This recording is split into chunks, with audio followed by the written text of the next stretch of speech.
Good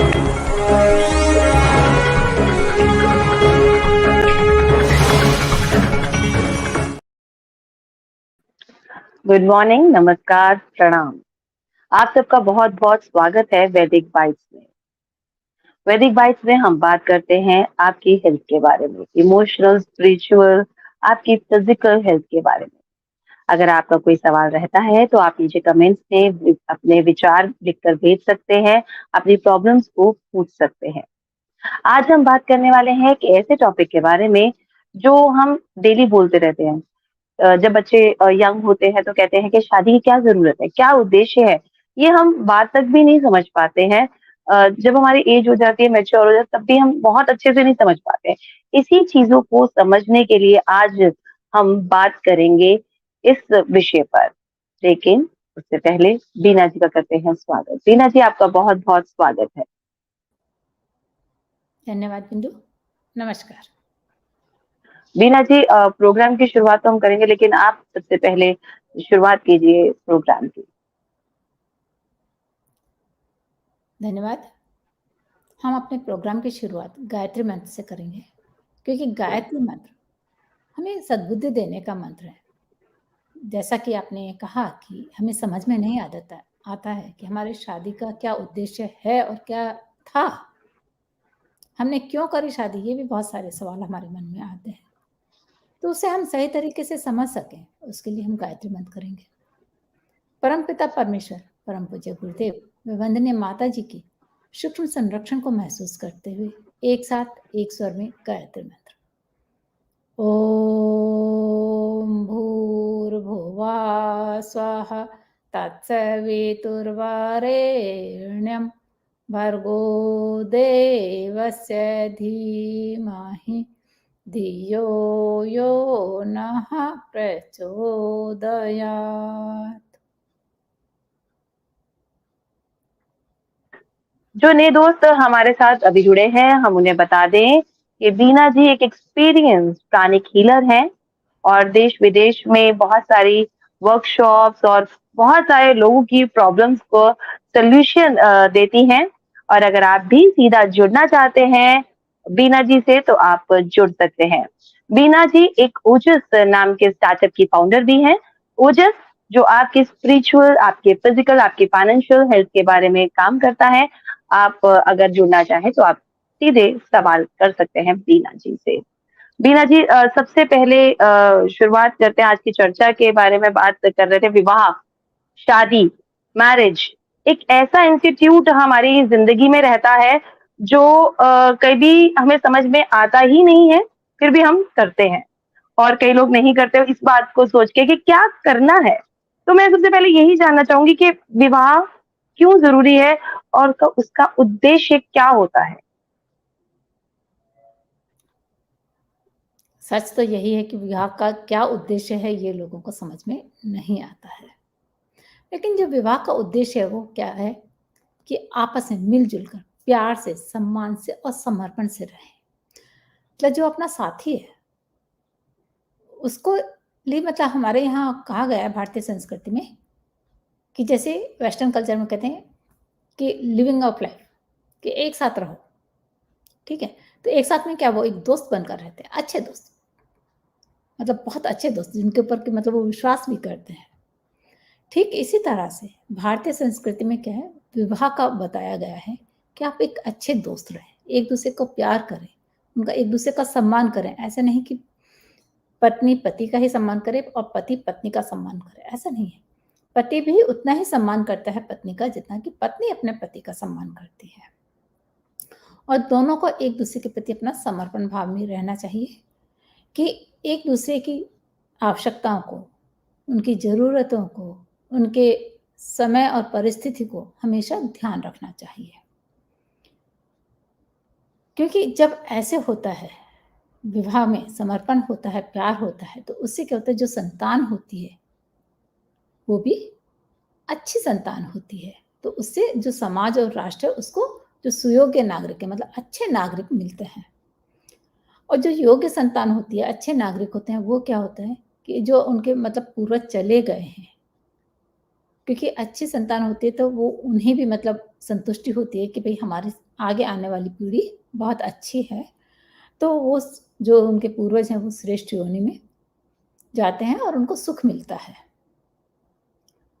तो श्रेष्ठ संतान के लिए मतलब ऐसा नहीं कि संख्या बहुत महत्व करती है, कि संख्या का उसमें महत्व नहीं है, उसमें गुणों का महत्व है, कि गुण होने चाहिए और अच्छे गुणों का विकास जब माता-पिता अच्छे होंगे, दोनों का एक-दूसरे के प्रति समर्पण होगा, उनकी सही देखभाल कर सकेंगे। क्योंकि अगर माता-पिता आपस में झगड़ा कर रहे हैं, जैसा कि आज के समाज में हो रहा है, तो आप देखिए कि वो बच्चों के ऊपर पहली बात तो दोनों आजकल वर्किंग हो जाते हैं, तो बच्चों के ऊपर ध्यान कम जाता है। दूसरा, अगर उनमें आपस में झगड़ा है, विवाद है किसी भी बात को लेकर, तो वो बच्चों को इग्नोर करते हैं, बच्चों को देखभाल नहीं करते हैं। तो वो ऐसे में संभव नहीं है। संभव कब होता है? जब दोनों के अंदर प्यार होता है, सम्मान होता है, तब होता है। जैसे एक बगीचा हो, लेकिन उसमें उसका जो माली है, अगर वो कुशल नहीं है, मतलब एक्सपर्ट नहीं है, तो क्या होगा? वो उस बगीचे की देखभाल सही तरीके से नहीं कर पाएगा। लेकिन अगर एक अच्छा माली है, तो वो समय-समय पर पौधों को क्या करेगा? उसके बगीचे में जो घास-फूस है या कहीं पर भी मतलब कोई पशु-पक्षी आ रहे हैं, उन सब से वो बचाएगा और कब हमें कितनी दूरी पर पौधे लगाने हैं, समय पर हमें खाद-पानी देना है, इनकी कटाई-छँटाई करनी है, उनके ऊपर वो ध्यान रखेगा।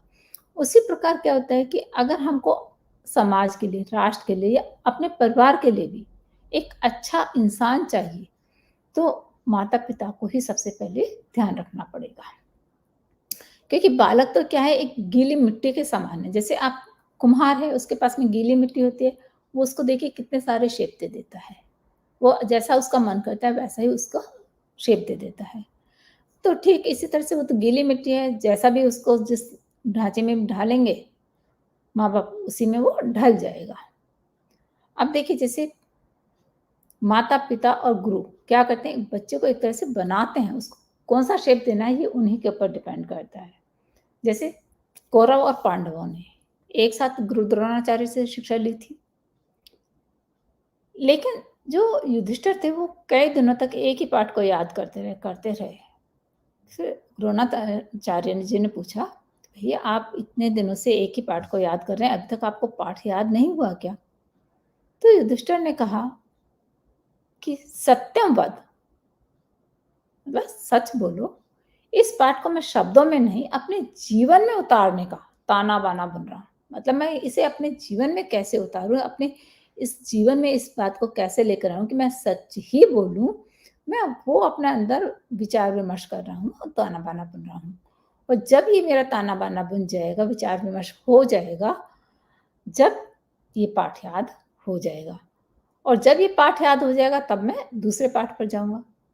तो उसके अंदर फिर यही कारण था कि जो युधिष्ठिर थे वो धर्मराज कहलाए और पांडवों में भी श्रेष्ठ कहलाए, सबसे श्रेष्ठ कहलाए। आज भी कहते हैं कि युधिष्ठिर सच बोलते थे। जी। लेकिन जो आजकल के यंगस्टर्स हैं, हम उनको कैसे नई दिशा, जो ये सही दिशा है, वो कैसे दे सकते हैं? कैसे बताएँ उनको कि ये बहुत अच्छी चीज़ है या फिर ये उसका उद्देश्य सही है, जो हमारे पूर्वज हमें दे के जा रहे हैं, उस संस्कृति को, उस चीज़ का उद्देश्य, कैसे उनको सही दिशा दें इस चीज़ के बारे में? देखिए सही दिशा देने के लिए तो एक तरह से हमको अपने आप को ऊपर उठाना पड़ता है। क्योंकि हर कोई भी चीज़ हुई या वस्तु है, नीचे गिराना बहुत आसान होता है। लेकिन जो आगे बढ़ना है या उसे ऊपर उठाना है तो उसके लिए बहुत मेहनत करनी पड़ती है। तो आज जो व्यक्ति का जो चिंतन है, चरित्र है, वो दोनों गिर गए हैं। मतलब वो ना अच्छा सोच पाता है, ना अच्छा कर पाता है। और उसका जो असर है, वो क्या होता है, अब उसके आसपास के वातावरण पर भी पड़ता है। इसलिए अगर कोई व्यक्ति सही चिंतन कर भी रहा है, अपना मतलब सही विचार कर भी रहा है या अपना सही सोच रहा है या अच्छा करने की कोशिश कर रहा है, अपने स्वभाव को अच्छा बना रहा है, तब भी क्या होता है कि वो उस वातावरण की चपेट में आ जाता है। और उस वातावरण में क्या होता है, उसको भी लगने लगता है या सब कह देते हैं, हम भी तो ऐसा ही करें, तुम भी ऐसा कर लो, विशेष करके क्या कर लोगे? वो भी सोचता है कि जब सभी ऐसा कर रहे हैं तो मैं भी अलग से करके क्या कर लूँगा? तो वो उस अच्छे को करने से थोड़ा पीछे हट जाते हैं। जैसे एक गाँव था, ठीक है? उसमें हर दिन सुबह यज्ञ होता था, हर घर परिवार में यज्ञ किया जाता था। एक दिन क्या हुआ, एक परिवार की जो महिला थी, बहू थी, तो वो घर की सुबह सफाई कर रही थी, उसे खाँसी होने लगी। अब खाँसी हो रही थी तो उसके जो बलगम था वो आया और अचानक से उस हवन कुंड में गिर गया। जैसे ही वो थूक उस हवन कुंड में गिरा तो वो क्या हुआ, उसमें सोने में बदल गया। अब उस महिला को लालच आया कि ये तो मतलब बहुत अच्छी बात हुई कि मतलब अगर मेरे थूक से ही सोना बन गया तो। अब उस स्त्री ने मतलब ये तो देखो इत्तेफ़ाक से हुआ था। अब उस स्त्री ने क्या हुआ, उसको एक नियम बना लिया। अब उसके पास में बहुत सारा सोना हो गया। धीरे-धीरे अब उसने ये चर्चा मतलब कहते हैं ना कि ये महिलाओं के पेट में कोई बात पचती नहीं है। तो पता लगने लगा कि भई ये इसके पास में इतना सोना कहाँ से आया, तो वो धीरे-धीरे चर्चा पूरे गाँव में फैल गई। अब क्या हुआ, लोभ कहते हैं ना नीचे गिरना बहुत आसान है, तो लोभ मोह तो ये तो है ही इस संसार में। तो और महिलाओं को भी लोभ आने लगा कि अगर ऐसा करने से, क्योंकि हवन कुंड तो सबके घर में था क्योंकि वहाँ हवन होता था, तो सब महिलाएँ ऐसा करने लगी। लेकिन उसमें जो एक परिवार था, उसने मतलब ऐसा काम करने से अपनी पत्नी को मना करा। लेकिन महिला तो महिला ही है, उसके ऊपर सब महिलाओं का प्रेशर आने लगा, दबाव आने लगा कि जब हम सब ऐसे करते हैं और हम इतने धनी बन गए हैं, तो तुम ऐसा क्यों नहीं करती हो? तुम्हें भी करना चाहिए। तो वो भी सबके प्रेशर, मैंने कहा ना जैसे कि वातावरण का प्रभाव पड़ता है, तो वो भी उस वातावरण में आ गई। उसके भी मन में लोभ आने लगा। उसने अपने पति से बात करी कि सब महिलाएँ ऐसा करती हैं, तो क्यों ना मैं भी ऐसा कर लूँ और हमारे पास में भी बहुत धन हो जाएगा। तो जैसे उसने ये कहा तो वो जो परिवार का मालिक था, वो समझ गया कि अब इसके मन में लोभ आ गया है, तो अब मतलब इसको रोकना बेकार रहेगा। उसने कहा ठीक है, तुम कल तक रुको फिर कर लेना। तो महिला ने भी सोचा ठीक है, एक ही दिन की तो बात है, फिर तो मैं कर ही लूँगी। तो उसने भी एक ही दिन की बात सोचकर वो रुक गई। अब सुबह उठने पर क्या करा उस व्यक्ति ने, अपनी पत्नी से कहा कि चलो मेरे साथ। वो अपने चलने लगी अपने पति के साथ में, तो वो लोग गाँव से बाहर चले गए, क्योंकि उसके पति को पता लग गया था कि अब ये रुकने वाली नहीं है, ये इस गलत काम को करेगी। तो जैसे ही वो गाँव से बाहर निकले, तो जो पूरा गाँव था, वो आग की चपेट में आ गया, धू-धू करके जलने लगा। क्यों? क्योंकि जो वहाँ का मतलब अच्छा वातावरण था, वो सारा खत्म हो चुका था और नेगेटिव जो वातावरण था, वो वहाँ आ चुका था। इसके लिए भगवान बुद्ध ने 5 नियम बनाए, जिन्हें पंचशील भी कहा जाता है। सुव्यवस्था, नियमितता, सहकारिता, प्रगतिशीलता और शालीनता। इसलिए हर परिवार में एक-दूसरे को विचारों को जानने के लिए, समझने के लिए एक वातावरण होना चाहिए। तो उसके लिए हम स्वाध्याय भी कर सकते हैं कि अच्छा विचार बने, क्योंकि अच्छी पुस्तकों से हमारे विचारों में परिवर्तन आता है। और जब एक साथ ऐसे मतलब मन विचारों को जाना जाता है, तो क्या होता है कि किसी के मन में कोई बात भी आ रही होती है, कोई मनमुटाव हो रहा होता है, तो वो भी खत्म हो जाता है। और मनमुटाव को खत्म करने के लिए कथा कहानियाँ बहुत अच्छी हैं, उनका बहुत महत्व है।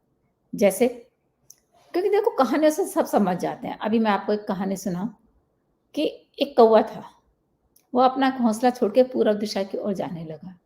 तो वहीं बुलबुल रहती थी। बुलबुल ने पूछा कि आप कहाँ जा रहे हैं?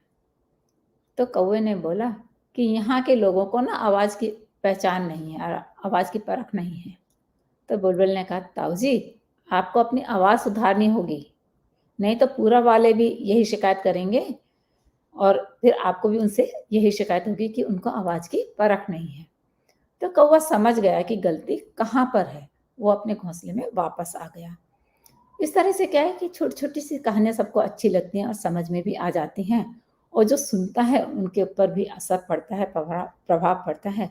तो इसलिए अगर हमें युवा पीढ़ी को लेकर आना है, तो उन्हें अपने मतलब ऐसा वातावरण देना होगा, जैसे स्वाध्याय का है, अपने एक दूसरे से बात करने का। आजकल देखिए मोबाइल है, नेट है, बच्चे सारे दिन उसी के ऊपर लगे रहते हैं। मतलब घर में अगर देखा जाए तो परिवार ना एक साथ बैठ के खा पाता है, ना बात कर पाता है, तो हमें वो वातावरण घर में अपना परिवार में बनाना पड़ेगा ताकि सब एक साथ बैठें और बातचीत करें।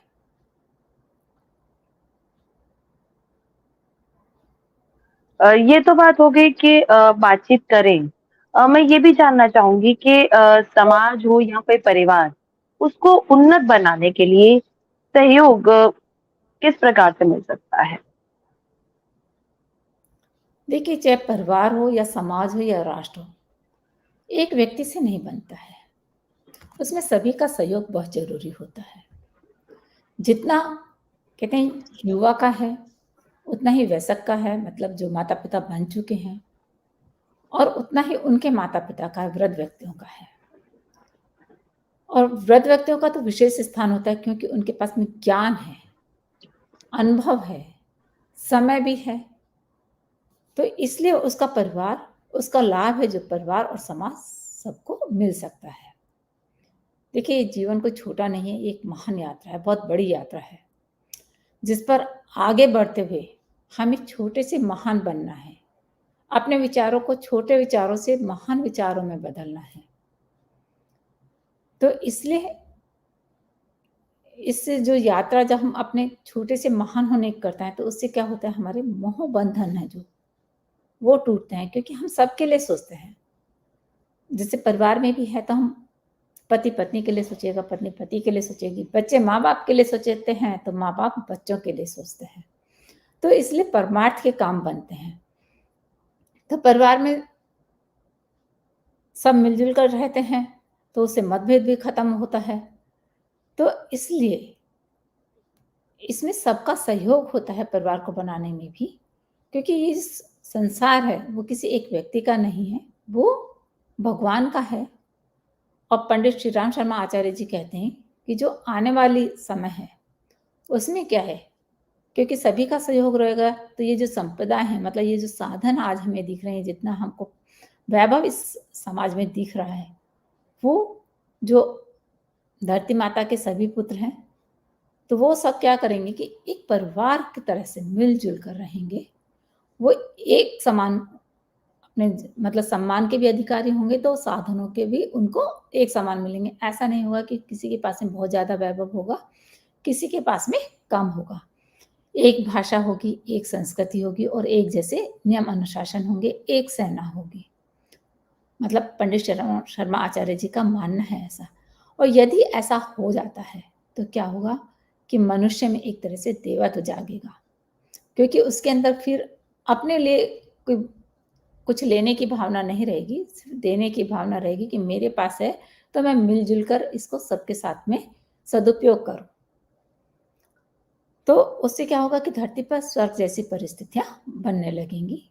जैसे देखिए कैसे क्या होता है कि एक चिड़ियाघर था, उसमें सभी जानवर एक साथ इकट्ठे हुए। उन्होंने कहा कि भाई आज से झगड़ा फसाद नहीं होगा, मतलब कोई भी अपने अपने शस्त्रों को, जो भी जिसके पास जानवर के पास में, उन्हें उपयोग में नहीं लेके आएगा। एक तरह से निशस्त्रीकरण की नीति अपनाने का उन्होंने फैसला किया। जैसे अभी बड़े बड़े राष्ट्र भी कहते हैं कि शांति बनाए रखेंगे, शांति बनाए रखेंगे, लेकिन क्या होता है, नहीं हो पाता है। तो यहाँ मैं जानवरों की बात आपको बता रही थी।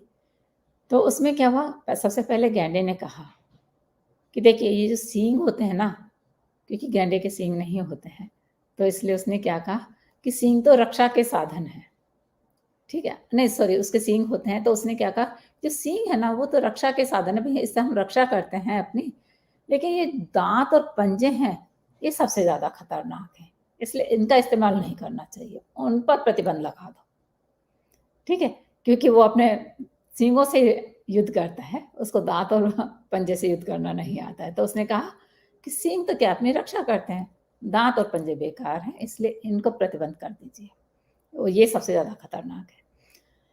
अब जो भैंसा था, हिरन था, जिनके भी मतलब सींग होते हैं, यहाँ तक कि मतलब जो कांटे वाली सेग तक थी, उसने भी मत, क्योंकि उसके भी वो अपनी कांटों से अपनी रक्षा करती है, तो उसने भी उस बात का समर्थन करा।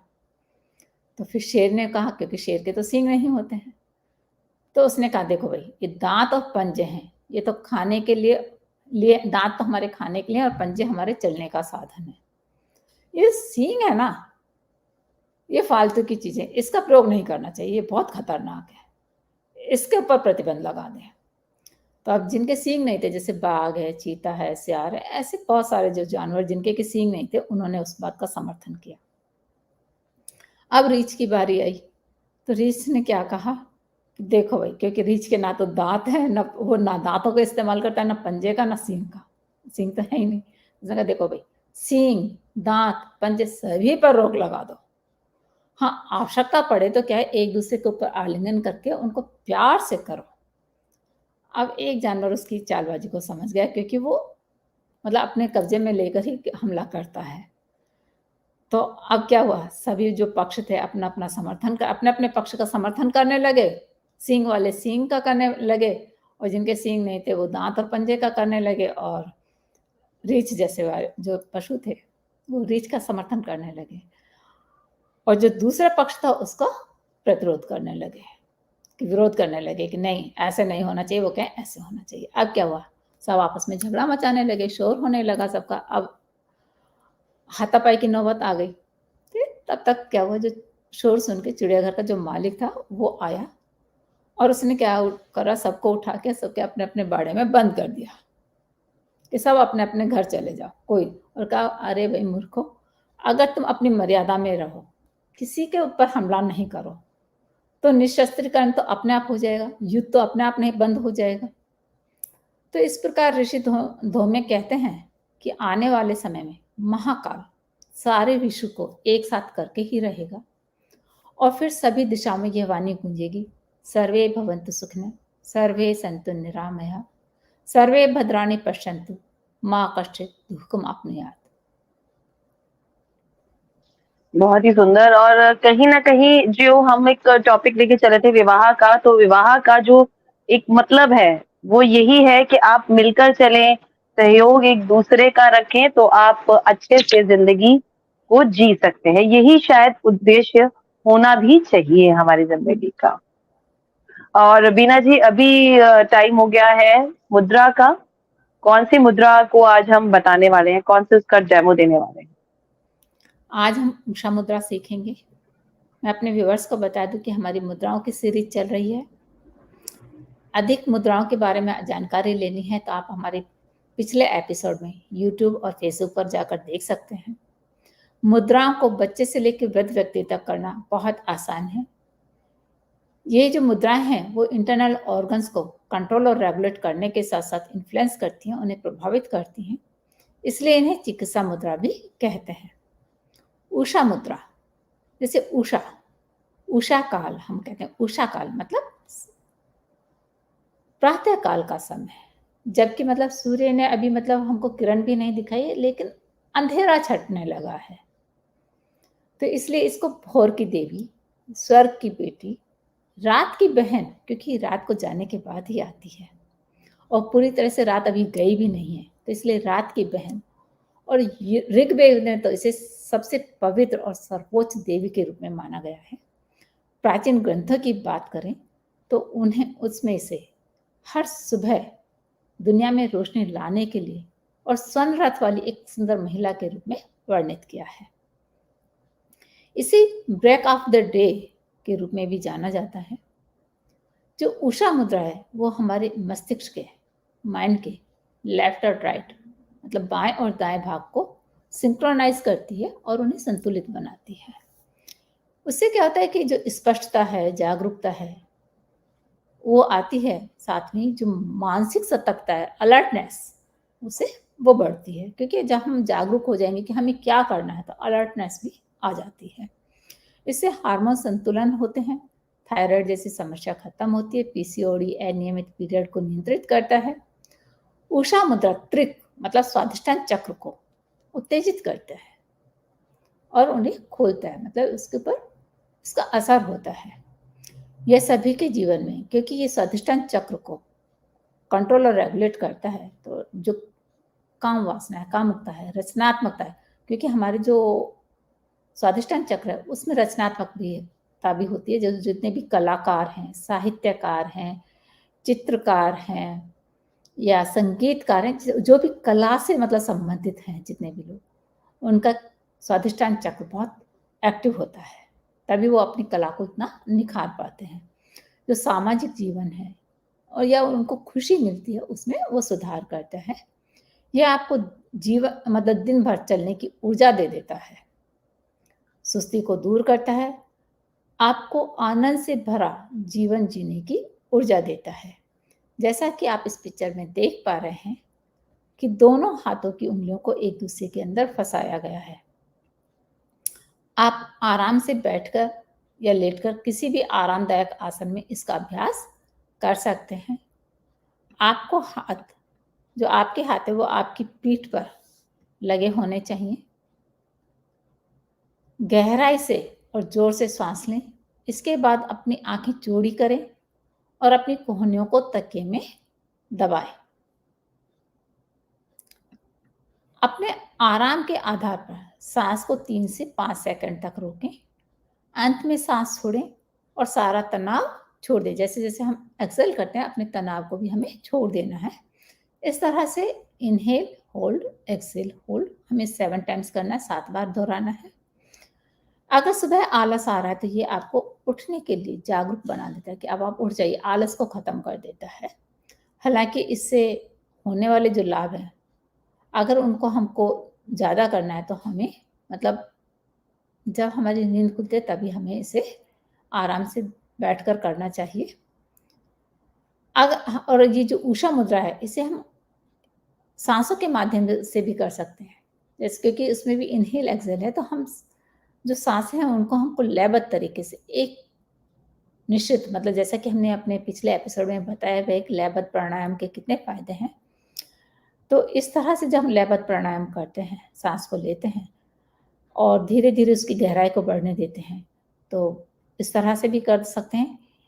उषा मुद्रा को हम विजुअलाइजेशन में भी कर सकते हैं। विजुअलाइजेशन कैसे करना है, जैसे कल्पना करें कि आप ऐसी जगह पर हैं जहाँ आप सूर्योदय को देख सकते हैं और आप सूर्योदय को धीरे धीरे धीरे धीरे देख रहे हैं। उसके पीले, लाल, नारंगी मतलब जितने भी जो उसके 7 रंग हैं वो धीरे धीरे आपके मन को, आपके माइंड को प्रभावित कर रहे हैं। तो उससे क्या होता है कि ये जो रंग हैं आपके माइंड को एक तरह से जागृत करते हैं, उन्हें एक्टिवेट करते हैं। आप इसे ऐसे भी कर सकते हैं, आप अपने आप में एक ऐसे व्यक्ति के रूप में कल्पना करें कि जो ऊर्जावान है, युवा अवस्था से भरा हुआ है। मतलब कहते हैं युवा में बहुत शक्ति होती है। आप ऐसे अगर आप उस दौर से आगे जा चुके हैं तो आप खुश हैं, पूर्ण हो, मुस्कान आपके अंदर है कि आप हमेशा मुस्कुराते हो, अच्छे कर्मों को आप याद करो कि आपने अच्छे काम क्या करे हैं और सुंदर-सुंदर चीज़ों को अपने अंदर कल्पना करो कि वो सारी दुनिया आपको वापस दे रही है और मन ही मन कह सकते हैं कि मैं आनंद और उत्साह से भरा हुआ हूँ, जो मुझे महान कार्य करने की अनुमति देता है। मैं ज़िंदगी को पूरी तरह से जीती हूँ या जीता हूँ। तो इस तरह से जब हम कल्पना करते हैं, विजुअलाइजेशन करते हैं, तो वो धीरे-धीरे क्या होता है कि सूर्य के प्रकाश से हमारे अंदर उतरने लगता है। हमारे अंदर एक तरह से वो पक जाता है, रम जाता है और हम उसके ऊपर हमारा जो मन है, मस्तिष्क है, वो कार्य करने लगता है। जी, और अगर आप ये कितनी देर करना चाहिए ये वाला जो आसन होता है? देखिए, आप इन्हेल एक्सहेल कर रहे हैं तो वो 7 टाइम्स से ज़्यादा नहीं करना चाहिए क्योंकि 7 टाइम्स में आपको बहुत ज़्यादा एनर्जी मिल जाती है, इससे ज़्यादा नहीं करना है। जी, कहते हैं ना अति बुरी होती है, तो ज़्यादा नहीं करना है, जितना बताया है बीना जी ने उतना ही आपको करना है ये वाला मुद्रा को आप यूज़ कीजिए, अपनी लाइफ में लेकर आएँगे तो आपको भी अच्छा लगेगा। बीना जी आप आए उसके लिए बहुत-बहुत शुक्रिया। दोस्तों अगर आपका भी कोई सवाल है, आप पूछना चाहते हैं, बीना जी से जुड़ना चाहते हैं, तो आप जुड़ सकते हैं। आप उनसे सीधे बात कर सकते हैं, आपको सिर्फ करना है एक फ़ोन कॉल या फिर आपको मेल करना है। नीचे नंबर दिए जा रहे हैं और मेल आईडी भी दिया जा रहा है, आप उस पर कॉल करके या फिर लिख कर आप उनसे सवाल अपने पूछ सकते हैं। अपनी कोई भी जिज्ञासा है, कोई प्रॉब्लम है, तो आप उसके बारे में सॉल्यूशन जान सकते हैं। अगले हफ्ते फिर आपसे मुलाकात होगी, तब तक के लिए जी प्रणाम।